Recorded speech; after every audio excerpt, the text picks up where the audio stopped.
Good question. Yeah, the MacBook Air definitely going to be really good, hopefully coming in the early part of 2022. But man, I don't know. I would maybe, if you could, I'd have to see the price differences.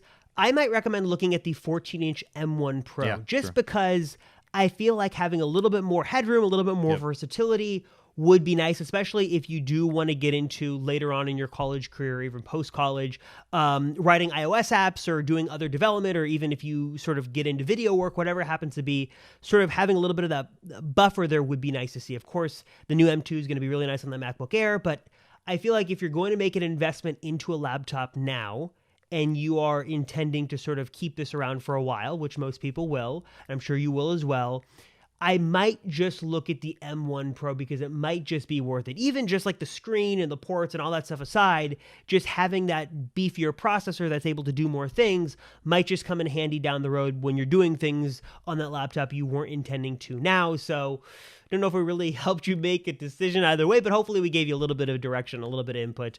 You can't go wrong either way, I guess.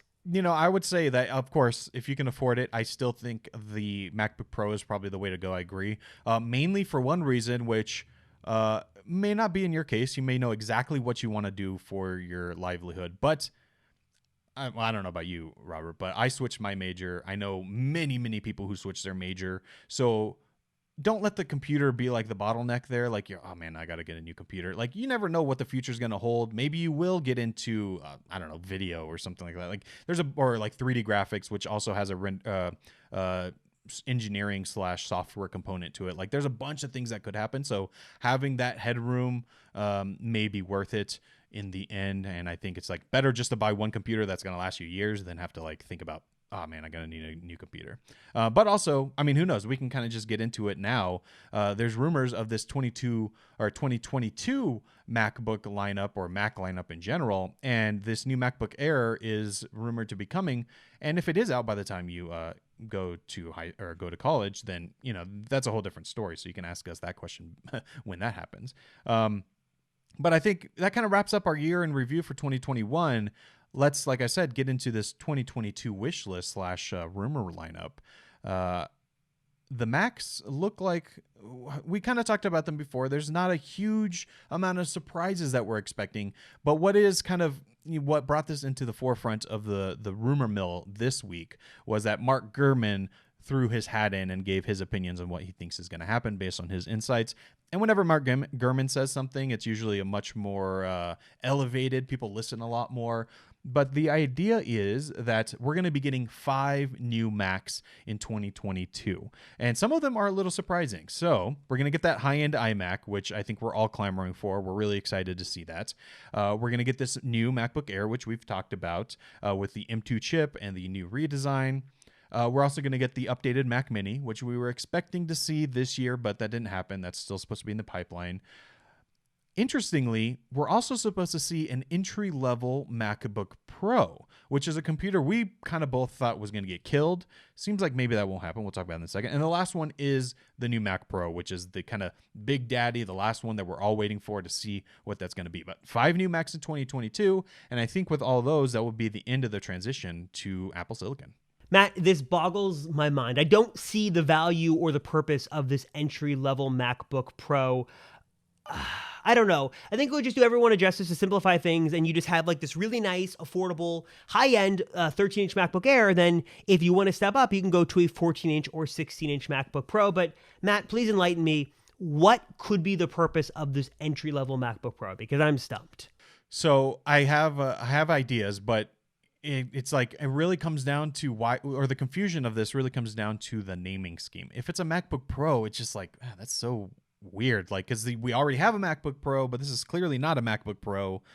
Because at least in terms of rumors, it looks like it's mainly going to be like a chip update to get the M2. I'm looking through here. Like, there's no real rumors about it being like a redesign or anything like that. Yeah, so basically it'll have the M2 chip, and that's about it. Whether or not they keep the touch bar, I can maybe see them getting rid of the touch bar and just having the keyboard. Like, I could see that minor updates, but in terms of a computer, it seems much more like a updated chip. Now, what makes sense to me is that this slots down into the lower end of the line. This is the bottom of the computers, which is where the MacBook Pro name is weird. I think they should drop the Pro name and just call it the MacBook, which I think they might do. That becomes the MacBook. It's the cheap, affordable computer. And this new MacBook Air is now actually living up to the name because it's going to be super thin and super light. The Air name is now back into where it should be. Like, it actually stands for something now. Instead of just cheapest, it actually is the thinnest and lightest and the most advanced, like, portable computer you can get. So that makes sense.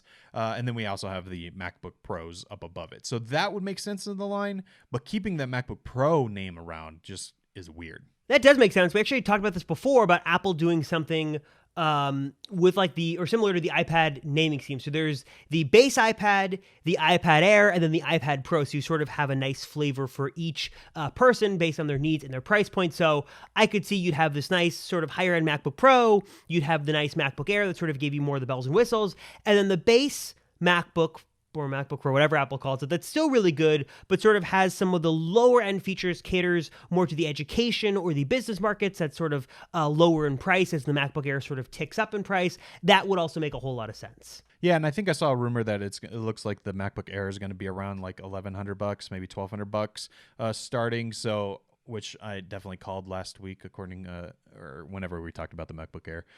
Yeah, imagine if Apple like priced the MacBook at like $799 or $899. That would like be totally a disruptor in the Windows laptop space. I don't think they'd ever do that. I'm not sure if it fits with Apple's MO, but at least it's nice to think about. Well, I think it could. I think what they should do that makes more sense and more in line with what Apple usually does is, okay, we got this new 2022 lineup with the MacBook Pro, but I think they should drop the Pro name. That's the bottom, $999, just like the current MacBook Air.